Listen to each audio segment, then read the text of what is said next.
আগের পর্বে তোমরা দেখেছিলে শিয়ালদা থেকে নতুন দিল্লি আর নতুন দিল্লি থেকে জম্মু অবধি আমাদের জার্নির গল্প। দুটো রাজধানীতে চেপে আমরা পৌঁছে গেছিলাম শিয়ালদা থেকে জম্মু অবধি। আর আগের পর্ব তোমরা যারা দেখোনি, আমি অনুরোধ করব একবার আগের পর্বটা তোমরা গিয়ে দেখে আসো, তাহলে আমার সাথে আমার এই জার্নিতে অনেক বেটারভাবে কানেক্ট করতে পারবে তোমরা। তাহলে চলো আজকে শুরু করা যাক আমাদের এই নতুন পর্ব।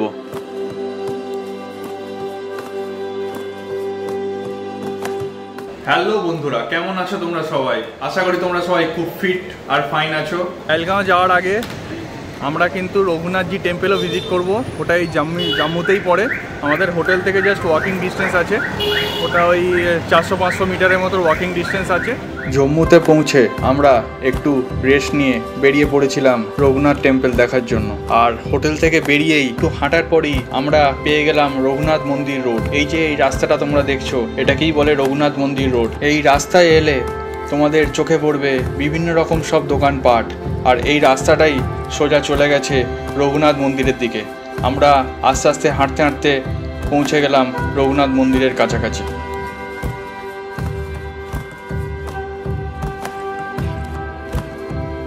রঘুনাথ মন্দির হলো জম্মু ও কাশ্মীরের ভারতীয় কেন্দ্রশাসিত অঞ্চল জম্মুতে অবস্থিত একটি হিন্দু মন্দির। এটি 7টি হিন্দু মন্দিরের একটি কমপ্লেক্স নিয়ে গঠিত। রঘুনাথ মন্দিরটি 1835 সালে প্রথম ডোগরা শাসক মহারাজা গুলাব সিং দ্বারা নির্মিত হয়েছিল এবং পরে তার পুত্র মহারাজা রণবীর সিং 1860 সালে ডোগরা শাসনের সময় এটি সম্পূর্ণ করেছিলেন।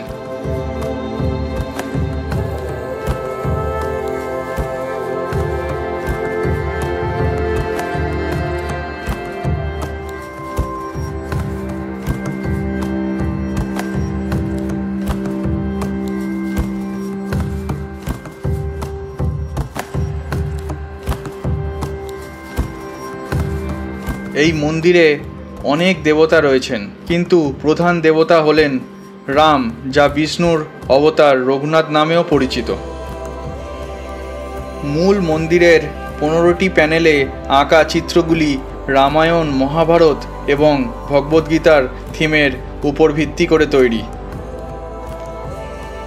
এই মন্দিরটি 2002 সালে 2টি সন্ত্রাসী হামলায় সাক্ষী ছিল, যখন জঙ্গিরা মার্চ এবং নভেম্বর মাসে এটিকে আক্রমণ করেছিল গ্রেনেড দিয়ে এবং নির্বিচারে গুলি চালায়, যার ফলে 20 জন ভক্তের মৃত্যু হয়েছিল এবং 40 জনেরও বেশি লোক আহত হয়েছিল। বন্ধুরা, আমাদের খুব ভালোভাবে দর্শন হয়ে গেল। একদম যে মেন যে মন্দিরটা, ওখানে কিন্তু কোনো রকম ক্যামেরা বা ফোন অ্যালাউড নয়। গেটে তোমাদের যদি ট্রাইপড থাকে, ট্রাইপড জমা দিয়ে যেতে হবে, আর যদি তোমাদের ক্যামেরা থাকে, ক্যামেরাও কিন্তু জমা দিয়ে যেতে হবে। অনলি কিন্তু ফোন অ্যালাউড, তোমরা কিন্তু ফোন নিয়ে ভেতরে ঢুকতে পারবে। যারা শপিং করতে ভালোবাসো তাদের এই রাস্তাটা খুবই পছন্দ হবে। এখানেও কিন্তু তোমরা রঘুনাথ মন্দিরের পাশে অনেক দোকানে পেয়ে যাবে অনেক রকমের ড্রাই ফ্রুটস।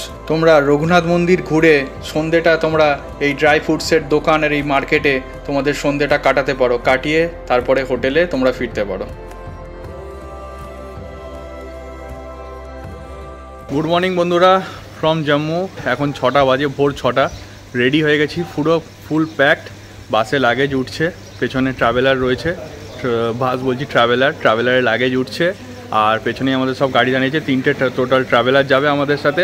আমাদের সোজা এখন ডেস্টিনেশন হচ্ছে পেহেলগাম। মাঝখানে কিন্তু আমরা ব্রেকফাস্ট করতে নামবো, আর মাঝখানে লাঞ্চ করতেও একটা জায়গায় দাঁড়াবো, তারপরে পেহেলগাম। জম্মু থেকে পেহেলগাঁওয়ের ডিস্টেন্স হচ্ছে 233 কিলোমিটার। এখান থেকে আমরা উধমপুর, রামবান, বানিহাল হয়ে পৌঁছবো কিন্তু পেহেলগাঁওতে। আর এখান থেকে টাইম লাগবে 5.5 ঘন্টা 233 কিলোমিটার কভার করতে আমাদের।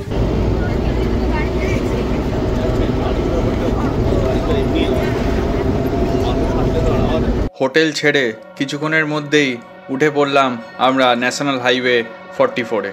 আর আমাদের পাশে পেয়ে গেলাম তাওই নদীকে।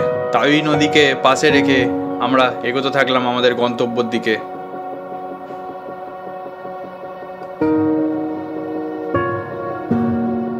যে রাস্তাটা দিয়ে যাচ্ছি এখন, সেটা হচ্ছে শ্রীনগর কন্যাকুমারী হাইওয়ে। হাইওয়েটার নাম হচ্ছে NH 244A। এটাই আমরা এখন স্ট্রেট 80 কিলোমিটার সোজা যাব এই হাইওয়েটা দিয়ে, 244A দিয়ে। এই আমাদের জার্নিতে ফার্স্ট টোল প্লাজাতে চলে এসেছি। টোল প্লাজার নাম হচ্ছে বান টোল প্লাজা।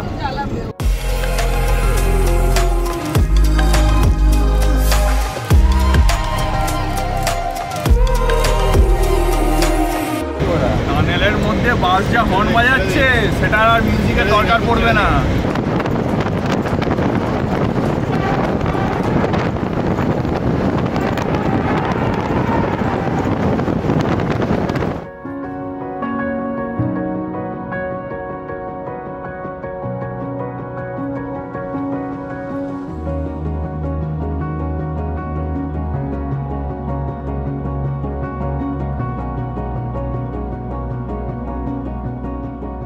কাশ্মীর আর লে লাদাখ মানে অতুলনীয়। এখনো তো কিছু শুরুই হয়নি, অ্যাডভেঞ্চার তো এখন থেকে শুরু হবে। এবার চলো। কত ছোট ছোট পাহাড় পর্বত ছেড়ে আর চকচকে রাস্তা দিয়ে এগোতে থাকলাম সামনের দিকে। প্রায় 70 কিলোমিটার কভার করে উধমপুর ডিস্ট্রিক্টে আমরা এই ঢুকে গেলাম। আর রাস্তার কন্ডিশন তো বলার কিছু নেই, এখানে রাস্তার কন্ডিশন একদম ব্যাপক রাস্তা। এখানে এখনও আমাদের 4.5 ঘন্টার মতো জার্নি করতে হবে। আর আমরা 9টা 9:30টার মধ্যে ব্রেকফাস্ট করতে দাঁড়াবো কোথাও একটা।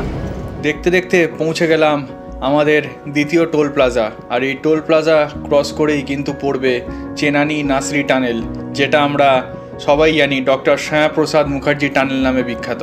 এই টানেলটা কত ইউটিউব ভিডিও, কত রকম রিলস, কত রকম শর্টসে আমরা ঘরে বসে আমি অনেকবার দেখেছি। তখন ভাবতাম কবে আমি এই টানেলের মধ্যে দিয়ে যাব কাশ্মীর বা লে লাদাখের উদ্দেশ্যে। এটি ভারতের দীর্ঘতম টানেল, যার দৈর্ঘ্য হচ্ছে 9.28 কিলোমিটার। এটি জম্মু এবং শ্রীনগরের মধ্যে দূরত্ব 30 কিলোমিটার এবং ভ্রমণের সময় 2 ঘন্টা কমিয়ে দেয়। এটি একটি অল ওয়েদার টানেল, যেটা পাটনিটপ, কুদ এবং বাটোরের মতোর জায়গাকে বাইপাস করে প্রত্যেক শীতকালে, কারণ এই জায়গাগুলি হচ্ছে তুষারপাত প্রবণ এলাকা। এই টানেলটির কনস্ট্রাকশন শুরু হয় জুলাই মাস 2011 সালে আর পুরোপুরি কাজ সম্পূর্ণ হয় 2রা এপ্রিল 2017 আর ইনগ্রেশনও হয় ওই দিনেই। 9 কিলোমিটারের টানেল ক্রস করে আমরা ঢুকে গেলাম রামবান ডিস্ট্রিক্টে। আর আগে যেটা ছিল ওটা হচ্ছে উধমপুর ডিস্ট্রিক্ট।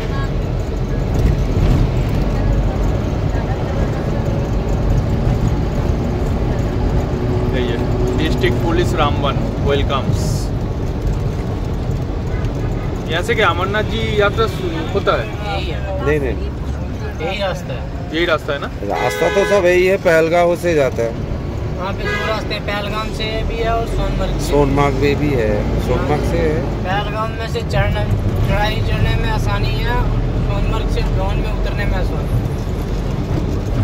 এখন বাজে 8:50 আর আমরা শ্যামাপ্রসাদ মুখার্জি টানেল ক্রস করেই আমরা দাঁড়িয়ে পড়লাম ব্রেকফাস্ট করতে। আর ব্রেকফাস্ট আমরা করতে দাঁড়িয়েছি এখানে শাহজাহান হোটেল অ্যান্ড রেস্টুরেন্টে। শাহজাহান হোটেল অ্যান্ড রেস্টুরেন্টে এখানে ব্রেকফাস্ট করব। আমাদের 3টে যে ট্রাভেলার ছিল 3টে ট্রাভেলারই দাঁড়িয়ে গেছে ব্রেকফাস্ট করবো। আর এখান থেকে যা সিনারিগুলো মানে অ্যামেজিং বিউটি, মানে বললে বিশ্বাস হবে না। মানে লোকে ঠিকই বলে যারা কাশ্মীর আসেনি, যারা লে লাদাখ আসেনি, তারা কিচ্ছু দেখেনি। একটা বার্গার, এটা বার্গার, ওই বার্গার, হ্যাঁ ওই ওরকম ভেজ বার্গার। এখানে পাস্তা রয়েছে, এখানে একটা পান্তুয়া রয়েছে আর পিছনে একটা টমেটো কেচাপ রয়েছে।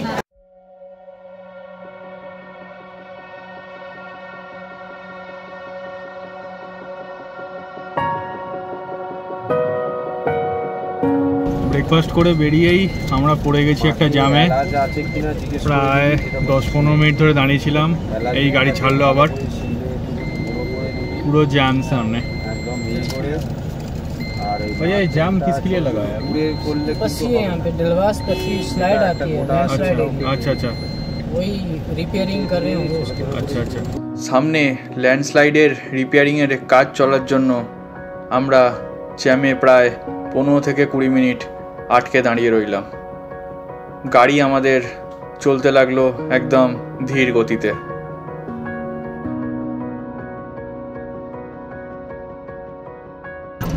জ্যাম মানে সেই ভয়ঙ্কর জ্যাম ছিল। সেই জ্যাম দেখছো সাইড দিয়ে, এই সব ল্যান্ডস্লাইডের এরিয়া। এই 10-15 দিন আগে রাস্তা এখানে ঠিক ছিল, ল্যান্ডস্লাইড হয়েছে, ল্যান্ডস্লাইডের ফলে রাস্তাগুলো পুরো খারাপ হয়ে গেছে, সিঙ্গেল লেন রাস্তা পুরো খারাপ হয়ে গেছে।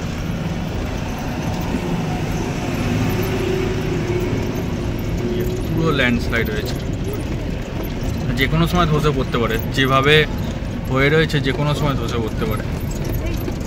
এটা জম্মু শ্রীনগরের সবথেকে ধসপ্রবণ এলাকা। যানজট আর খারাপ রাস্তা কাটিয়ে আমরা আবার উঠে পড়লাম ভালো পাকা রাস্তায়। আমরা যত এগিয়ে যেতে থাকলাম আমাদের চোখের সামনে সিনারিগুলো তত পাল্টে যেতে লাগলো। ক্রস করতে থাকলাম একটার পর একটা টানেল।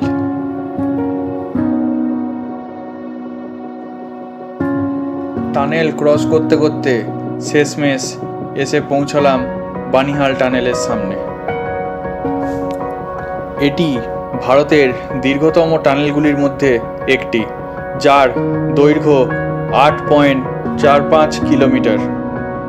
টানেলটি শ্রীনগর এবং জম্মু শহরের মধ্যে 16 কিলোমিটার দূরত্ব কমিয়ে দিয়েছে। এই টানেলটি হওয়ার জন্য শ্রীনগর থেকে জম্মু বা জম্মু থেকে শ্রীনগর যাওয়ার জন্য মাত্র 5.5 ঘন্টা লাগে 6 ঘন্টার জায়গায়।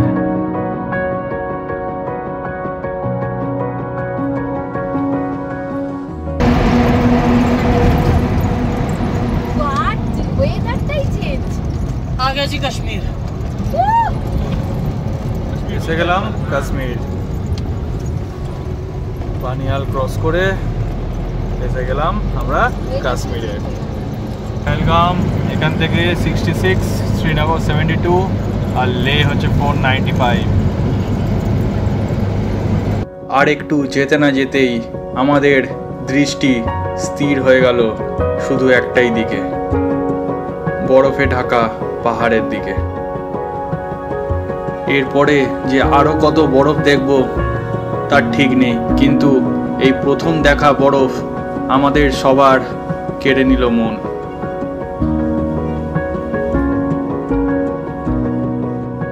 এখন বাজে 1:08 আর আমরা বানিহাল টানেল ক্রস করে লাঞ্চ করতে দাঁড়ালাম। আর আমার পেছনেই দেখতে পাচ্ছ স্নো ক্যাপ মাউন্টেন্স, পেছনেই আমার পেছনেই একদম দুর্ধর্ষ লাগে, দুর্ধর্ষ, মানে কোনো ওয়ার্ডস নেই এখানে, মানে হেভেন অন আর্থ এমনি বলে না কাশ্মীরকে।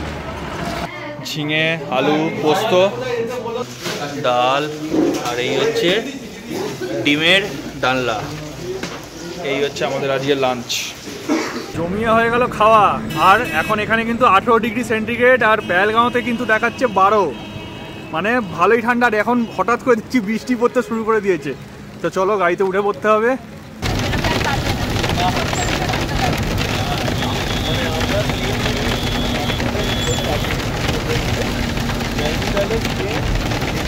কখনো বা বৃষ্টি, কখনো বা রোদ, আবার কখনো বা দুদিকে সর্ষের ক্ষেত, তার মাঝেই আমাদের গাড়ি এগিয়ে যেতে থাকলো।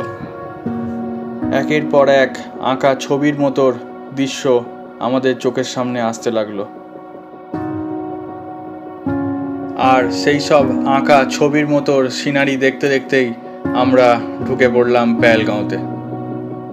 বন্ধুরা, এখন বাজে 4:30 আর ফাইনালি আমরা পেহেলগাঁওতে এসে আমাদের রুমে ঢুকে গেছি। এই আমাদের হোটেলের রুম।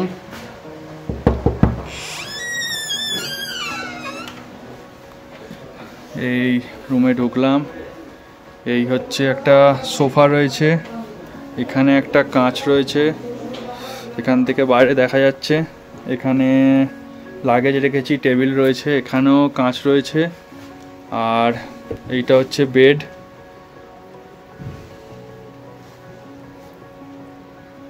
এই বেড, দু সাইডে দুটো বেড ল্যাম্প রয়েছে, এখানে বড় মিরর রয়েছে। আর এখান থেকে ভিউটা দেখো, এইটা হচ্ছে পেহেলগাঁওয়ের ভিউ। এখান থেকে ওপরে কিন্তু স্নো ক্যাপ মাউন্টেন্স দেখা যাচ্ছে অলরেডি। তোমরা দেখতে পাচ্ছ কিনা জানি না, আমরা তো প্রপার দেখতে পাচ্ছি। স্নো ক্যাপ মাউন্টেন্স অলরেডি দেখাচ্ছে, ক্লিয়ার হলে আরো দুর্দান্ত ভিউটা আসবে এখান থেকে। কালকে সকালে আমি চেষ্টা করবো একবার দেখানো ভিউটা। আর এদিকেও ভিউ রয়েছে, পেহেলগাম সিটির ভিউ রয়েছে এদিকটায়, খুব ভালো ভিউ রয়েছে এদিকে, দারুণ। বাথরুমটা দেখিয়ে দিই তোমাদের, এখানে একটা টিভিও রয়েছে বাই দ্য ওয়ে, ক্লক রয়েছে একটা। আর বাথরুমটা একবার দেখিয়ে দিই পেহেলগামে। এই বাথরুম বেশ নিট অ্যান্ড ক্লিন বাথরুম রয়েছে। গিজার তো দেখতে পাচ্ছি না, জানি না গরম জলের সিস্টেমটা এদের কী আছে, এদের হয়তো নিজে ইন্টারনাল হিটার রয়েছে, নিচে বড় হিটার রয়েছে। এই হচ্ছে বাথরুম, পরিষ্কার পরিচ্ছন্নই আছে, নিট অ্যান্ড ক্লিনই রয়েছে ঠিকঠাক।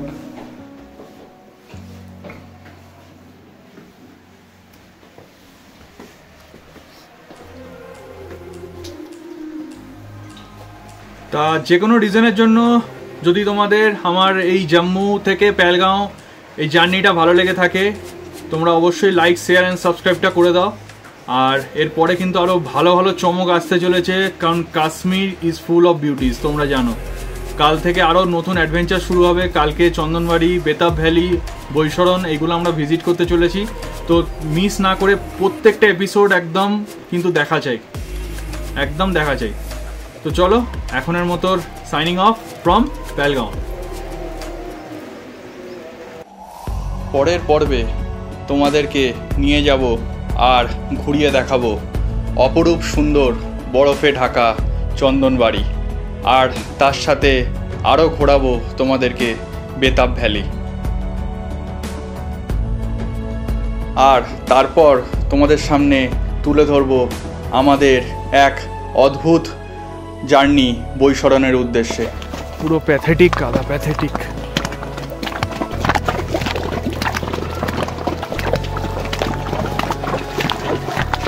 তাই তোমরা কেউ ভুলেও মিস করো না আমাদের এই পরের পর্বগুলো। তোমরা দেখতে থাকো আমাদের চ্যানেল ট্রাভেলার্স বিনয়।